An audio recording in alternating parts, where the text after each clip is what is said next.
Quem é Jesus? Uma mensagem do pastor Wagner Teruel. Chegando Jesus à região de Cesareia de Filipe, perguntou aos seus discípulos: quem os outros dizem que o Filho do Homem é? E eles responderam: alguns dizem que é João Batista, outros Elias, e ainda outros Jeremias ou um dos profetas. E vocês? Perguntou ele: quem vocês dizem que eu sou? Simão Pedro respondeu: tu és o Cristo, o Filho do Deus vivo.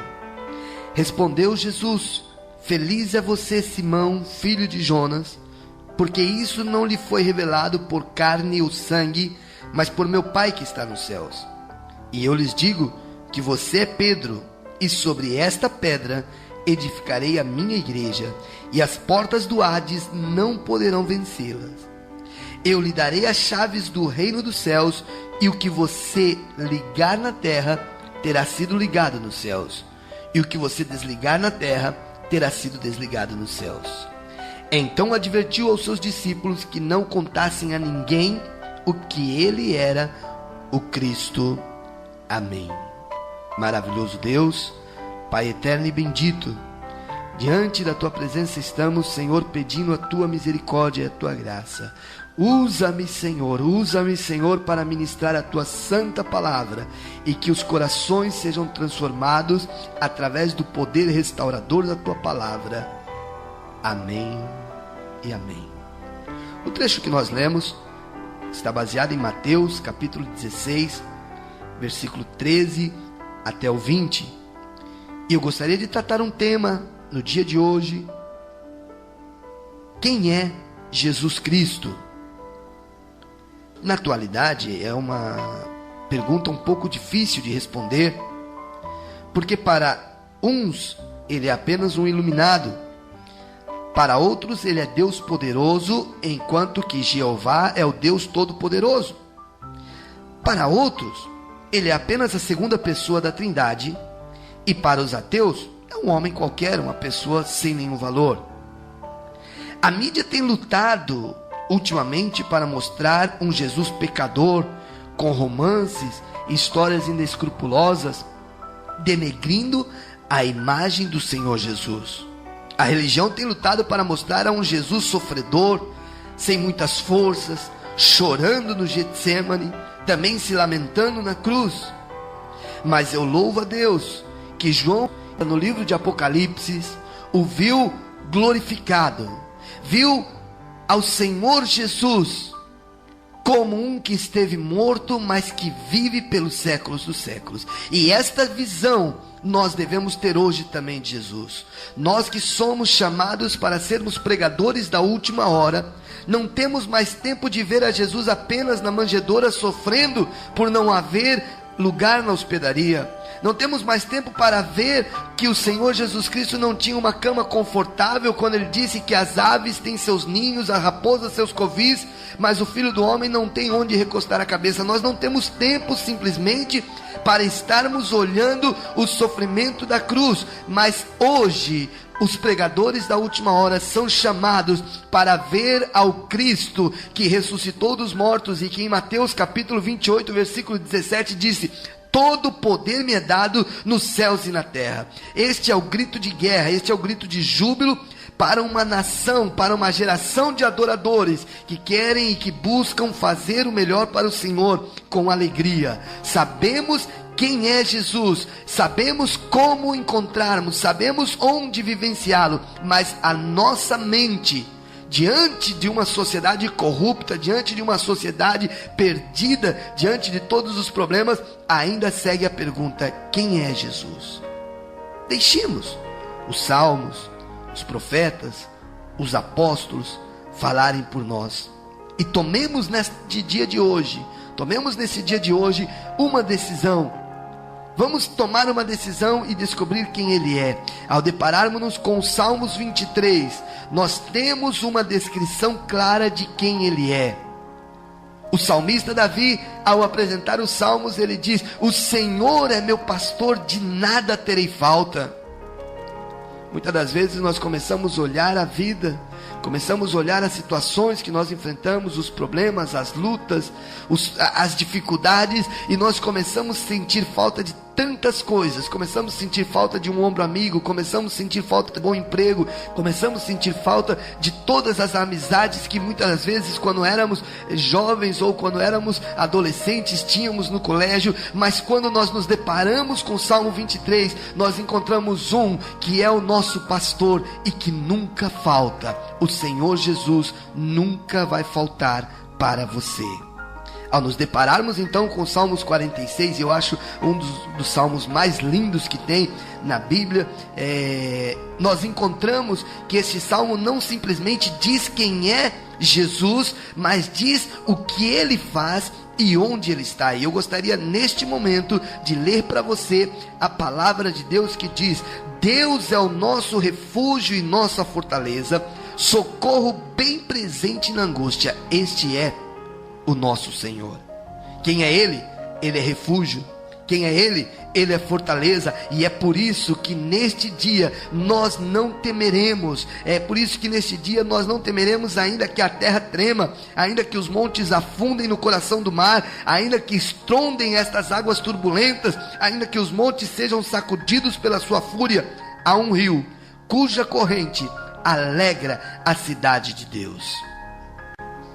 O santuário, lugar onde habita o Altíssimo. O Salmos 46 nos fala então quem ele é e onde ele está. Veja o versículo 5 que diz: Deus está no meio dela e não será abalada. Nós sabemos porque nós servimos ao Senhor, porque Ele está conosco, como um poderoso gigante que veio para vencer, que veio para transformar, para levantar os caídos e dar paz. Ele está no meio da igreja, e neste dia nós podemos dizer: Deus vem em seu auxílio desde o romper da manhã. As nações se embraveceram, os reinos se moveram. Ele simplesmente ergue a sua voz e a terra se derrete. O Senhor dos exércitos está conosco, o Deus de Jacó é o nosso refúgio e fortaleza. Queridos amigos, a pergunta nesta tarde é: quem é Jesus Cristo? E nesse Salmos 46 nós poderíamos passar todo o tempo e não precisaríamos andar, não precisaríamos ver, não precisaríamos correr, mas eu gostaria que nós adiantássemos um pouquinho o que ele faz. E o Salmos diz: ele faz fim às guerras até o confim da terra. Quebra o arco, corta a lança, destrói os escudos com fogo. Parem de lutar, diz o salmista. Saibam que eu sou Deus. Serei exaltado nas nações, serei exaltado na terra. Amém. Quando nós começamos a pensar, e se caminharmos um pouquinho mais, começarmos a olhar a sabedoria de Salomão em Cantares, Eclesiastes, veremos que ele, Jesus, é o noivo esperado, é o noivo amado, aquele em qual a alma quase os suspiros se terminam e param quando começam a pensar e falar de Jesus. Andando um pouquinho mais, encontramos em Isaías o profeta messiânico falando sobre esse Jesus. Em Isaías capítulo 9, versículo 6, ele declara da seguinte maneira: porque um menino nos nasceu, um filho se nos deu, e o principado está sobre os seus ombros, e o seu nome será Maravilhoso, Conselheiro, Deus Forte, Pai da Eternidade e Príncipe da Paz. Os salmos, os profetas nos dão clara evidência, nos declaram que Jesus Cristo é o verdadeiro Deus e a vida eterna, conforme 1 de João capítulo 5, versículo 20 nos indica. No primeiro momento, quando nós começamos a olhar e fazer essa comparação, a nossa pergunta vem: mas o que o Novo Testamento nos diz a respeito disso? Será que ele concorda com os que falaram os profetas? Será que o Novo Testamento está de acordo com o que pregaram o salmista falou? No primeiro momento, ao encontrarmos com Jesus Cristo em Mateus capítulo 4, versículo 18, nós encontramos que ele é um grande líder. E ele fala em Mateus 4,18: andando à beira do mar da Galileia, Jesus viu 2 irmãos, Simão chamado Pedro e o seu irmão André. E eles estavam lançando redes ao mar, pois eram pescadores. E disse Jesus: sigam-me, e eu os farei pescadores de homem. No mesmo instante, não foi depois, 1 hora, 5 horas, 3 dias, 4 dias depois, não. No mesmo instante, eles deixaram as suas redes e o seguiram. Somente um verdadeiro líder teria este poder de persuasão e mostrar para aqueles pescadores e letrados, para aqueles homens, mostrar para ele que Jesus Cristo é o líder digno a ser seguido. Em seguida se apresenta como um grande curador, como um grande libertador. Começa agora a operar milagres, começa agora a fazer curas, libertar cativos, libertar endemoniados, libertar pessoas que viviam na mais completa miséria quanto à sua saúde, e a espíritos encarcerados. Quando isto começa a acontecer, quando isto começa a operar, todos os fariseus, todos os saduceus, todos os chamados religiosos da época quiseram destruir aquele que dizia-se ser Deus. E em algum momento o Senhor fala: por que querem me destruir? Porque vocês querem me matar se eu estou fazendo boas obras? E eles falam: nós não queremos lhe matar por isso, porque você, sendo homem, se faz Deus. Eles não conseguiam entender João capítulo 1 versículo 1, que diz: no princípio era o verbo estava com Deus e o verbo era Deus. Eles não conseguiam entender o versículo 14, que diz: e o verbo se fez carne e habitou entre nós. Deus manifesto em carne estava no meio do povo, curando o povo, estava no meio do povo, libertando o povo, resgatando o povo, e ainda assim eram inertes diante de quem é Jesus Cristo. Queridos ouvintes da palavra de Deus, uma coisa é o que o mundo pensa de Jesus.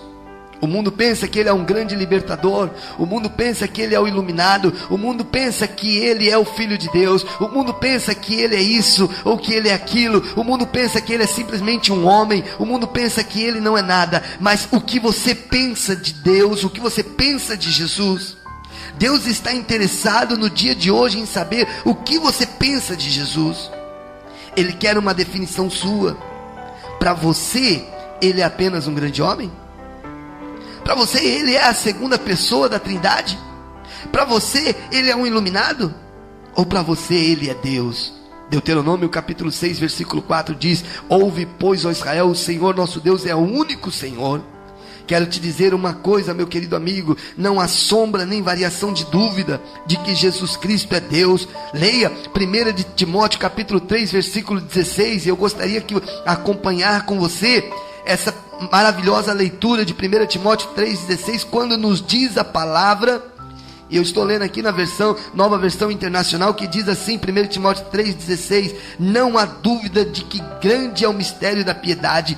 Deus foi manifestado em carne, justificado no Espírito, visto pelos anjos, pregado entre as nações, crido no mundo e recebido acima na glória. Deus manifesto em carne. Vamos ver neste momento, um pouquinho mais adiante, segundo o Novo Testamento, quem é Jesus. O próprio Senhor Jesus se declara em João capítulo 6 versículo 35. Se declara em João capítulo 6 versículo 35 ele ser o pão da vida. Leiamos a palavra de Deus neste momento. João capítulo 6 versículo 35, e diz assim: então Jesus declarou: eu sou o pão da vida. Aquele que vem a mim nunca terá fome, e aquele que crê em mim nunca terá sede. Quando nós começamos a olhar esta preciosa palavra, então nós podemos ser lançados, ser arremetidos lá no passado, quando o povo estava no deserto caminhando, quando o povo estava no deserto sofrendo, passando por dificuldades, por problemas, fome, e clamaram ao Senhor, e desceu maná dos céus, desceu alimento para aquele homem, para aquele povo, para aquela nação. E nos dias da vida de Jesus Cristo aqui na terra, ele se apresenta uma vez mais como aquele que resgata o homem e que tira a fome do homem. Talvez você hoje esteja com um vazio espiritual, porque o homem tem um vazio do tamanho de Deus. Talvez hoje você